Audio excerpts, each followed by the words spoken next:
കോട്ടയം മണ്ഡലത്തിലെ UDF സ്ഥാനാർത്ഥി Francis George വ്യാഴാഴ്ച നാമനിർദ്ദേശക പത്രിക സമർപ്പിക്കും. തെരഞ്ഞെടുപ്പിൽ കെട്ടിവെക്കുന്നതിനുള്ള തുക നൽകി ഉമ്മൻചാണ്ടിയുടെ കുടുംബം. പുതുപ്പള്ളി പള്ളിയിലെത്തി പ്രാർത്ഥിച്ച ശേഷം ഫ്രാൻസിസ് ജോർജ് ഉമ്മൻചാണ്ടിയുടെ കബറിടത്തിലെത്തി.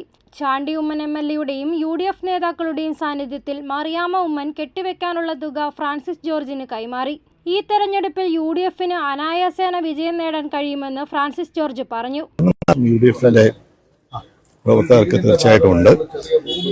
നമ്മൾ വളരെ ചിട്ടയായിട്ട് പ്ലാൻ തയ്യാറാക്കി കൃത്യമായിട്ട് മുന്നോട്ട് പോവുകയാണ്.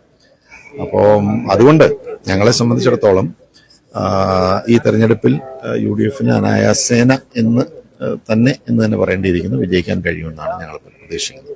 Chandy Oommen MLA, DCC president Nattakom Suresh, Mons Joseph MLA, Radha V Nair തുടങ്ങിയവർ ചടങ്ങിൽ പങ്കെടുത്തു. എൻ്റെ പ്രിയപ്പെട്ട മാതാവ് ഇന്നു മുതൽ പ്രചരണ രംഗത്തേക്കും ഇറങ്ങുകയാണ്. ജീവിതത്തിൽ ആദ്യമായിട്ടാണ് എൻ്റെ അമ്മ പ്രചരണ രംഗത്ത് ഇറങ്ങുന്നത്.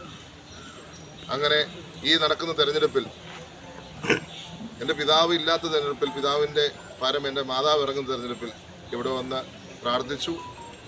അതിനുശേഷം പ്രിയങ്കരനായ സ്ഥാനാർത്ഥിക്ക് എൻ്റെ മാതാവ് തന്നെ എൻ്റെ പിതാവിൻ്റെ സ്ഥാനത്ത് നിന്നുകൊണ്ട് കെട്ടിവെക്കുവാനുള്ള തുക കൈമാറുന്ന ഒരു ചെറിയ ചടങ്ങ് കൂടി നടത്തി ഞങ്ങൾ ഇവിടെ. News bureau, Kottayam.